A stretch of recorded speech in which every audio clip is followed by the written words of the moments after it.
Hello दोस्तों, welcome to Hindi code class. आज से हम शुरू कर रहे हैं जावा की इंटरव्यू सीरीज, जिसका ये पार्ट 1 है, जिसमें हम ऐसे क्वेश्चन को कवर करेंगे जो फ्रेशर और एक्सपीरियंस्ड डेवलपर दोनों के लिए यूजफुल होंगे। तो चलिए शुरू करते हैं। यहाँ पे पहला क्वेश्चन है, व्हाट इज़ जावा। इसकी मैंने कुछ डेफिनेशंस लिख रखी हैं।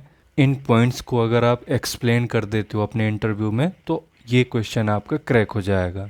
इसमें सबसे पहले मैंने लिख रखा है, जावा is a high level object oriented and platform independent programming language. मतलब जावा एक high level object oriented and platform independent programming language है। इसको सन माइक्रो सिस्टम ने 1995 में डेवलप किया था, जो बाद में ओरेकल ने एक्वायर कर लिया। और अब जो जावा के वर्जन रिलीज हो रहे हैं वो ओरेकल के थ्रू हो रहे हैं। ओरेकल के थ्रू ही पूरा डेवलपमेंट हो रहा है। जावा के लिए एक फेमस स्लोगन है कि राइट वंस रन एवरीवेयर। मतलब जावा कोड को आप एक बार लिखो और रन कहीं भी करो। इसी चीज़ को प्लेटफॉर्म इंडिपेंडेंट भी बोलते हैं। जावा के थ्रू हम web app, mobile app, desktop app, enterprise app, games, ये सारी चीज़ें डेवलप कर सकते हैं। इसका दूसरा इम्पोर्टेंट क्वेश्चन है, what are the features of the Java. तो यहाँ पे मैंने कुछ फीचर्स लिस्ट डाउन कर रखे हैं। इनमें से अगर आप 4-5 भी बता देते हो तो ये आपके इंटरव्यू के लिए इनफ रहेंगे। और हर एक फीचर की आपको एक एक लाइन, दो दो लाइन ऐसे करके बोलनी है। सबसे पहला फीचर है सिंपल। तो जो जावा का सिंटैक्स है वो बहुत ही इजी है। इसके बहुत सारे सिंटैक्स, बहुत ज़्यादा सिंटैक्स सी प्लस प्लस से ही लिए गए हैं। बट जो सी प्लस प्लस के अंदर कॉम्प्लेक्स चीज़ें थी जैसे पॉइंटर, उनको हटा दी गई, जिसकी वजह से जावा और भी ज़्यादा सिंपल लैंग्वेज बन गई। दूसरा पॉइंट है ऑब्जेक्ट ओरिएंटेड। तो जावा के अंदर हर एक चीज़ ऑब्जेक्ट की तरह ट्रीट की जाती है। मतलब हर वो रियल वर्ल्ड एंटिटी जिसके पास स्टेट और बिहेवियर है। स्टेट मतलब अगर हम एक कार का एग्जांपल ले लें तो स्टेट होगा उसका मॉडल, कलर, और बिहेवियर मतलब वो क्या क्या एक्शन परफॉर्म कर सकता है। तो हर एक रियल वर्ल्ड एंटिटी जिसके अंदर स्टेट और बिहेवियर है, मतलब जिसका कुछ नाम है, कुछ कलर है, और अगर वो कुछ एक्शन परफॉर्म कर सकता है, तो ऐसी चीज़ को हम ऑब्जेक्ट के थ्रू उसको रिप्रेजेंट कर सकते हैं। तो ये काम होता है ऑब्जेक्ट का। तो जो जावा है वो ऑब्जेक्ट ओरिएंटेड लैंग्वेज है। मतलब हर एक रियल वर्ल्ड एंटिटी को हम प्रोग्रामिंग के थ्रू रिप्रेजेंट कर सकते हैं। तीसरा है platform independent language. Platform independent language का मतलब है कि जो जावा का बाइट कोड है, मतलब जो कंपाइल होता है सोर्स कोड, उसके बाद जो जावा का बाइट कोड बनता है, वो किसी भी मशीन में एग्जीक्यूट हो सकता है। इसी क्वालिटी को प्लेटफॉर्म इंडिपेंडेंट बोलते हैं। और फोर्थ पॉइंट है सिक्योर। तो सिक्योरिटी के लिए जावा में मेमोरी एक्सेस को कंट्रोल किया जाता है। मतलब जावा में पॉइंटर का यूज नहीं होता, जिससे कि डायरेक्ट मेमोरी एक्सेस नहीं किया जा सकता। इसके बाद नेक्स्ट पॉइंट है रोबस्ट।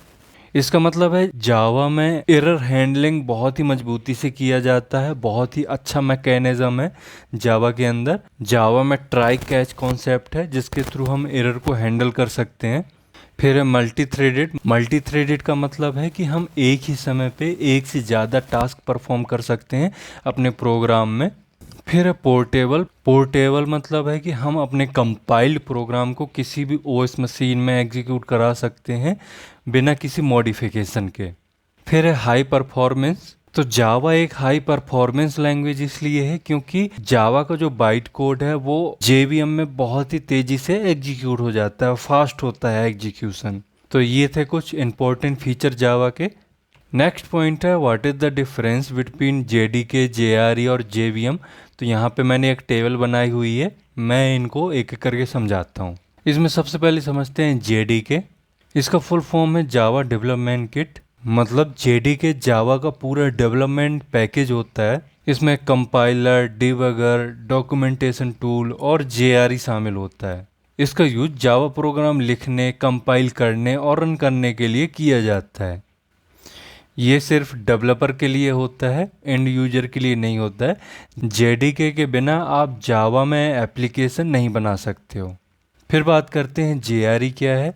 तो जेआरई का फुल फॉर्म होता है जावा रन टाइम एनवायरनमेंट।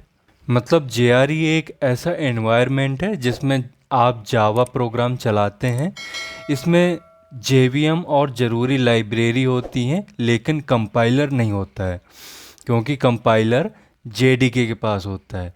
जेडीके के अंदर ही जेआरई होता है और जेआरई के अंदर जेवीएम और कुछ लाइब्रेरी होती हैं। अगर आपको सिर्फ जावा एप्लीकेशन रन करनी है, कोई कोड नहीं लिखना है, तो कंपाइलर नहीं चाहिए आपको, सिर्फ जेआरई की ज़रूरत है। तो आप सिर्फ जेआरई की मदद से आप एग्जीक्यूट कर सकते हो। आपको अगर कोड को अपना कंपाइल नहीं करना है, क्योंकि कंपाइलर है जेडीके के पास, तो ये चीज़ आपको ध्यान रखनी है। अब बात करते हैं कि जेवीएम क्या है। तो जेवीएम का फुल फॉर्म होता है जावा वर्चुअल मशीन। मतलब जेवीएम एक वर्चुअल इंजन होता है जो जावा बाइट कोड को एग्जीक्यूट करता है। ये जावा को प्लेटफॉर्म इंडिपेंडेंट बनाता है, क्योंकि जो जावा का बाइट कोड है वो किसी भी ओएस में एग्जीक्यूट किया जा सकता है, बस उसमें उस ओएस का जेवीएम इंस्टॉल होना चाहिए।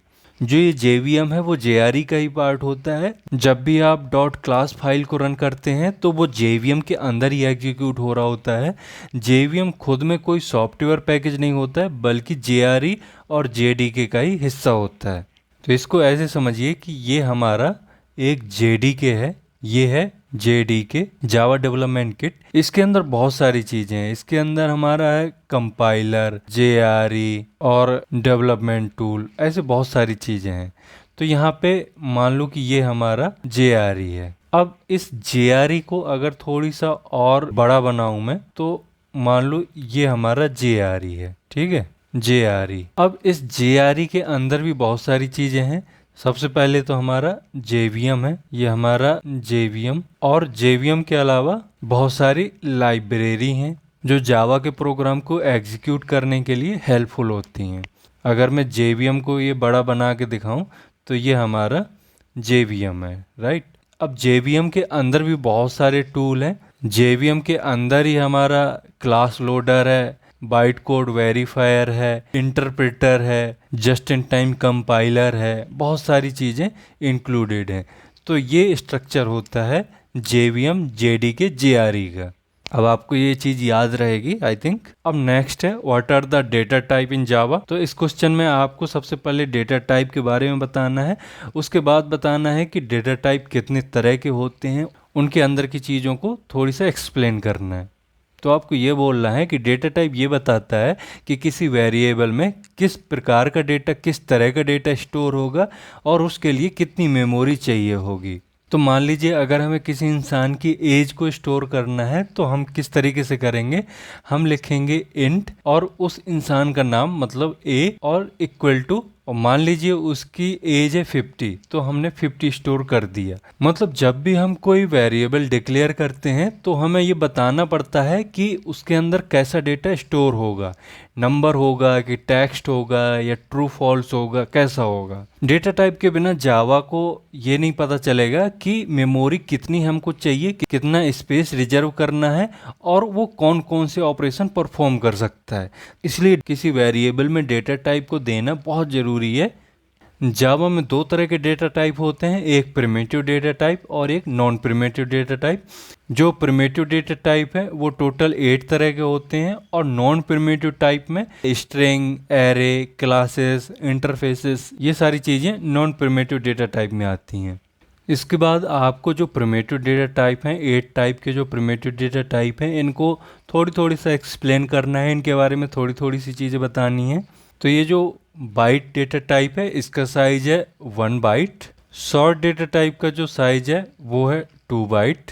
इंट का साइज है 4 बाइट। लॉन्ग का साइज है 8 बाइट। फ्लोट भी 4 बाइट का है। जो डबल है वो भी 8 बाइट का है। कैर 2 बाइट का है, और बुलियन के अंदर स्टोर होता है ट्रू और फॉल्स। तो इस तरीके से आपको एक्सप्लेन करना है इसको। अब नेक्स्ट क्वेश्चन है what is the difference between equality operator and dot equal method. तो ये भी बहुत ही कॉमन क्वेश्चन है जो ज़्यादातर जावा इंटरव्यू में पूछा जाता है। तो आपको जो इक्वलिटी ऑपरेटर है उसमें आपको बताना है कि ये जो इक्वलिटी ऑपरेटर है ये रेफरेंस को कंपेयर करता है, मतलब मेमोरी की लोकेशन को कंपेयर करता है कि आपकी जो वैल्यू है वो सेम मेमोरी लोकेशन में है या डिफरेंट मेमोरी लोकेशन में। मतलब अगर मैं लिखूं यहाँ पे string a equal to new string और मैं लिखूँ यहाँ पे जावा, और एक लाइन और लिखता हूँ मैं string b equal to new string और यहाँ पे मैंने जावा लिख दिया। अगर मैं इसको चेक करूँ ए इक्वलिटी ऑपरेटर बी, तो ये हमें क्या रिटर्न करेगा? ये रिटर्न करेगा फॉल्स। क्यों? क्योंकि वैल्यू तो सेम है, जावा ए में भी स्टोर करा रहे हैं, जावा बी में भी स्टोर करा रहे हैं, बट ये अलग अलग स्टोर हो रही है, ये एक ही ऑब्जेक्ट को पॉइंट नहीं कर रहे हैं। मतलब ये अगर हमारी एक मेमोरी है, जब हमने ए सेव किया तो ये जावा स्टोर हो गया यहाँ, ठीक। इसके बाद जब हमने बी में जावा स्टोर किया तो बी ने भी एक अलग से मेमोरी स्पेस लिया और उसमें जावा को स्टोर कर दिया। तो ये जो ए है ये इसको पॉइंट कर रहा है और ये जो बी है ये इसे पॉइंट कर रहा है। तो ये अलग अलग मेमोरी लोकेशन है, अलग अलग वैल्यू को पॉइंट कर रहे हैं, तो इस वजह से ये फॉल्स प्रिंट होगा। बट अगर इसी चीज को हम a डॉट इक्वल्स b इस तरह का लिखते हैं तो ये हमको ट्रू रिटर्न कर देगा, क्योंकि ये जो इक्वल मेथड है ये रेफरेंस चेक नहीं करता, ये एक्चुअल वैल्यू चेक करता है कि एक्चुअल वैल्यू सेम है या नहीं है। तो हम यहाँ पे वैल्यू देख सकते हैं जावा और जावा दोनों सेम है, तो इस वजह से ये ट्रू रिटर्न करेगा। तो आपको ध्यान रखना है कि ये जो इक्वलिटी ऑपरेटर है ये चेक करता है कि दोनों रेफरेंस मेमोरी में एक ही ऑब्जेक्ट को पॉइंट कर रहे हैं या नहीं, और ये जो इक्वल मेथड है ये चेक करता है कि दोनों ऑब्जेक्ट का वैल्यू एक्चुअल में सेम है या नहीं। अब नेक्स्ट क्वेश्चन है what are access modifier in Java. तो इस क्वेश्चन में भी आपको सबसे पहले एक्सेस मॉडिफायर के बारे में बताना है कि एक्सेस मॉडिफायर एक्चुअली में है क्या, और उसके बाद बताना है कि ये कितने टाइप के होते हैं। तो सबसे पहले हम समझते हैं कि एक्सेस मॉडिफायर को कैसे बोलना है। एक्सेस मॉडिफायर वो कीवर्ड होते हैं जो डिक्लेयर करते हैं कि कोई क्लास, मेथड या वेरिएबल को कहाँ से एक्सेस किया जा सकता है। मतलब अगर हम अपने कोड में किसी चीज़ मतलब वेरिएबल या मेथड को पब्लिक बनाएं या प्राइवेट बनाएं, तो इससे ये तय होता है कि कौन कौन सी जगह से इसको इस्तेमाल किया जा सकता है, इसको कौन कौन सी जगह से देखा जा सकता है। तो इंटरव्यूअर ये भी क्वेश्चन पूछ सकता है कि हमें एक्सेस मॉडिफायर का यूज एक्चुअल में करना ही क्यों है, क्या क्या ज़रूरत है जावा में। तो आप इसके लिए बोल सकते हो कि एक्सेस मॉडिफायर के थ्रू हम कोड को प्रोटेक्ट कर सकते हैं, क्योंकि इसमें विजिबिलिटी को कंट्रोल करते हैं कि कहाँ से हम अपने वेरिएबल को एक्सेस करा सकते हैं, कहाँ से नहीं करा सकते हैं। दूसरी चीज़ है हम इसमें इंटरनल लॉजिक को हाइड कर सकते हैं कि दूसरी क्लासेस और दूसरे पैकेज को ये पता ही नहीं होता कि एक्चुअली में लॉजिक क्या लिखा हुआ है, इस पर्टिकुलर क्लास का जो मेथड है इसके अंदर क्या कोड लिखा हुआ है, तो ये चीज भी हम हाइड कर देते हैं। तो ओवरऑल हम एक्सेस मॉडिफायर के थ्रू विजिबिलिटी को कंट्रोल कर रहे होते हैं। इसके बाद बात करते हैं कि एक्सेस मॉडिफायर कितने टाइप के होते हैं। तो ये टोटल 4 तरह के होते हैं, जो कि मैंने यहाँ टेबल के थ्रू आपको समझा रखा है कि जो प्राइवेट मॉडिफायर होते हैं वो अपनी क्लास के अंदर से एक्सेस किए जा सकते हैं, पैकेज या सब क्लास या कहीं से भी एक्सेस नहीं किए जा सकते हैं, सिर्फ अपनी क्लास से ही एक्सेस किया जा सकता है। दूसरा डिफ़ॉल्ट, तो डिफ़ॉल्ट मॉडिफायर को क्लास के अंदर से और पैकेज के अंदर से एक्सेस किया जा सकता है। इसको ऐसे समझिए, प्राइवेट को एक्सेस किया जा सकता है क्लास के अंदर से। मान लो ये एक क्लास है, क्लास ए, इसके अंदर अगर हमने प्राइवेट यूज किया है कि किसी वेरिएबल में, तो ये सिर्फ इस क्लास के अंदर ही एक्सेसिबल होगा, इसके बाहर से एक्सेस नहीं किया जा सकता है उस वेरिएबल को। मान लो वेरिएबल का नाम ए है, तो इस ए वेरिएबल को क्लास के बाहर से एक्सेस नहीं किया जा सकता है।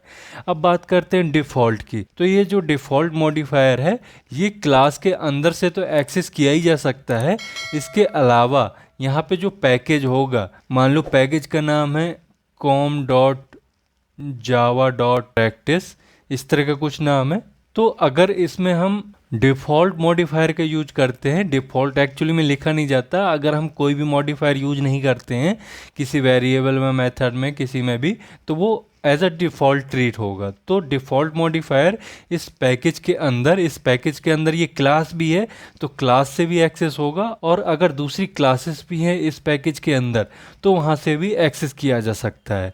अब है प्रोटेक्टेड। तो प्रोटेक्टेड को क्लास से भी एक्सेस किया जा सकता है, पैकेज से भी किया जा सकता है और सब पैकेज से भी किया जा सकता है। मतलब अगर हम यहाँ पे कोई भी वेरिएबल को as a protected modifier use करते हैं, प्रोटेक्टेड बी। तो मान लो ये हमारा एक वेरिएबल है जो प्रोटेक्टेड टाइप का है, तो इस वेरिएबल को हम इस पैकेज के अंदर, इस क्लास के अंदर, मतलब जो भी इस पैकेज के अंदर की क्लासेस होंगी उनसे भी ये एक्सेस किया जा सकता है। इसके साथ ही अगर दूसरे पैकेज में कोई ऐसी क्लास है जिसने इस ए क्लास को एक्सटेंड कर रखा है तो वो सब क्लास हो जाएगी, तो वो सब क्लास भी इस प्रोटेक्टेड वेरिएबल को एक्सेस कर सकती है। इसके बाद है पब्लिक। तो पब्लिक कहीं से भी एक्सेस किया जा सकता है, क्लास के अंदर से, क्लास के बाहर से भी, पैकेज के अंदर से, पैकेज के बाहर से भी। सब क्लास है तो भी एक्सेस किया जा सकता है, सब क्लास नहीं है तो भी एक्सेस किया जा सकता है। मतलब ओवरऑल हर तरीके से एक्सेस किया जा सकता है। तो ये थे जावा इंटरव्यू से रिलेटेड कुछ इंपॉर्टेंट क्वेश्चन, और अगर ये आपके लिए यूजफुल लगे हो तो इस वीडियो को लाइक करें। अगर अभी तक आपने चैनल को सब्सक्राइब नहीं किया है तो चैनल को सब्सक्राइब भी करें। अब मिलते हैं हम इसके नेक्स्ट पार्ट में, मतलब पार्ट 2 में। Thank you.